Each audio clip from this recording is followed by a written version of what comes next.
In this week's episode of Tokyo Ghoul, the death of Mato sends a ripple all throughout Tokyo, and the ghouls are on the move. And one of them has close ties to Touka. But first, check this out. You don't need a fancy suitor to work at a Fortune 500 company to look like the Monopoly guy. You just need a shitty hat and a monocle to make that happen. But if you want to look like a boss, then check out the Executive Razor from Dollar Shave Club. It has 6 high-quality stainless steel blades and a moisturizing strip, and you can check it out at dollarshaveclub.com/SKG. Shave time, shave money, and look like a sexy motherfucker doing it. You know what really grinds my gears about certain anime series? Ones that are very inconsistent in how they show their intros. Some shows will show it at the very beginning before anything else is shown, while others will have a quick little 1-minute recap and then they'll have the intro, and then you have these one shows that will just, every once in a while, just, create their own rules. And I hated that this week that the pacing was destroyed, because the first half of this episode was pretty much like this backstory of how Amon and Mato met for the first time, and how they had their first encounter with this big ghoul who was this old lady who's known as the Applehead, who was just a creepy old lady with tentacles out of her back. Anime logic! But the thing is, they just destroy it all by throwing in the intro like 7 minutes into the episode. And I'm like, you might as well have not shown it, because now my interest is just like, skip this shit, go ahead and watch the rest of the episode. And an intro should get you very excited for a series. It's something that should pump you up for every episode, and it was misused in this week's episode, and I just had to bitch about that a little bit. It's not going to affect this week's score, but I really wish that a lot of series would just put it at the very beginning and end it right there. Otherwise, this week's episode was actually really entertaining because there's a lot of cool developments from some of the characters. We got to learn that Amon's going to be working with a brand new team, which includes this very annoying new rookie by the name of Takizawa. I can't wait to see how annoying he's going to be throughout the entire show, and hopefully he will get a Kagane thrown right through his eyeballs. One thing that I really liked about this week's episode is that I'm really starting to like the CCG guys. Every single time they went to a scene with Amon, I was immediately hooked. I was like, oh yeah, why can't the whole show just be about these guys? And then when they cut away to the ghoul characters like Kaneki and them hanging out at the coffee shop, I was a little bummed out. I kind of wanted to see what was going on with Amon and his brand new team and how he's dealing with the death of Mato, especially because the first half of the episode was so focused on them. But there was a lot of development from some of the ghoul characters, in particular the cute little girl Hinami. Looks like she's slowly getting over the death of her mother because time heals all wounds, and she seems to be taking care of a bird. But this is all leading up to a very important scene where Touka realizes that even though she killed Mato and she got her revenge, she actually killed a family man. If you guys remember, at the end of last week's episode, she became really shocked when she learned that he had a ring on his hand, and that's because he was married, he had a family, and there's even a scene where Amon is actually walking away from his grave, and he passes this woman who also has white hair, and I'm guessing this is probably his daughter, but only because she appears a little bit younger, and I just can't imagine that his wife also has this strange, weird colored white hair as he does, although maybe they're a little older than we realize, but they don't really get into that character at all. What is important about this scene is that Touka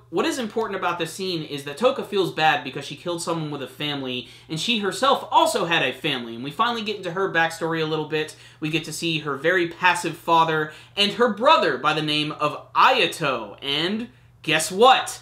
Ayato is alive, because this is an anime series, and we have to have the brother-sister conflict.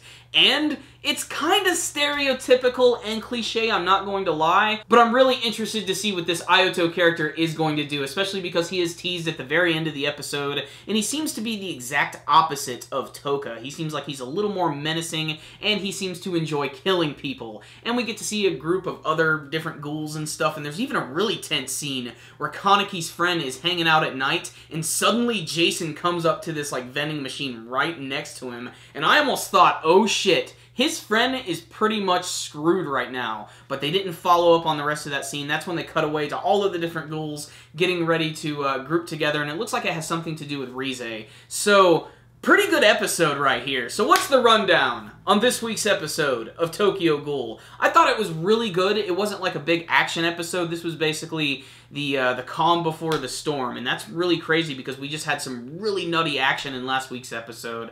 And like I said, I'm really surprised how much I'm digging the CCG guys. I really wish they could focus on them a little bit more, and that's also what I love, because I've said it multiple times in this series, there really isn't like a clear-cut like villain and good guys. And that's what's kind of making me root for CCG just a little bit more right now. Just because, I don't know, they give this like X-Files vibe to me, and I just love that show. And Amon looks like he's going to end up being a really interesting character. And frankly, when they introduced him and Motto for the first time, I almost thought that Amon was going to be like the red shirt. I thought he was going to be offed and killed almost immediately.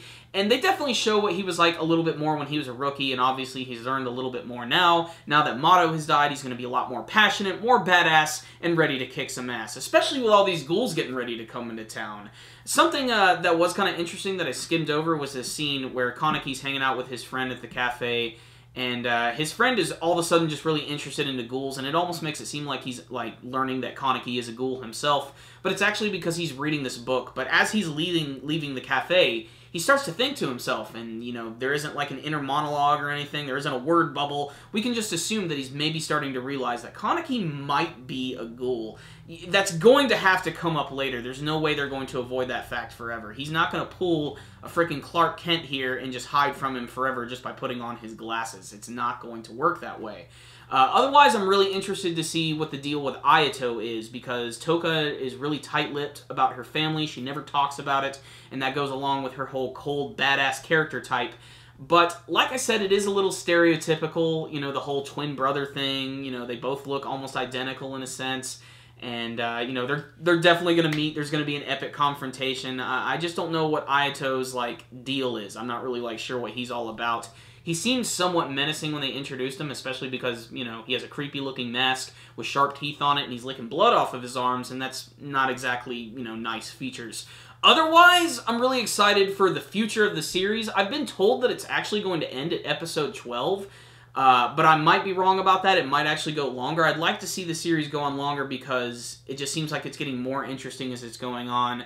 Otherwise, this week's episode was okay. It had some pretty good animation and artwork, nothing too mind-blowing, but the prospect of all these brand new story threads getting put in this episode were really great, and I loved the backstory with Motto and Amon is just getting even more interesting, as are the CCG. So I loved this episode. I thought it was great, very atmospheric, and had some pretty good creepiness, and I didn't even realize that they were going to bring in Touka's family so early in the series. Ayato seems like he's going to be pretty cool. So I'm going to give this week's episode a 4 out of 5. Yes, 4 out of 5, because we are changing our rating scale. I'm just going to remind everybody this week that we are doing that, because we're getting rid of the whole 10 out of 10 system, because it's too cluttered, it's too clumsy, and this week's episode had its flaws, but it's still a really great episode that fans of the series should definitely check out. So 4 out of 5, check it out, guys. Great stuff.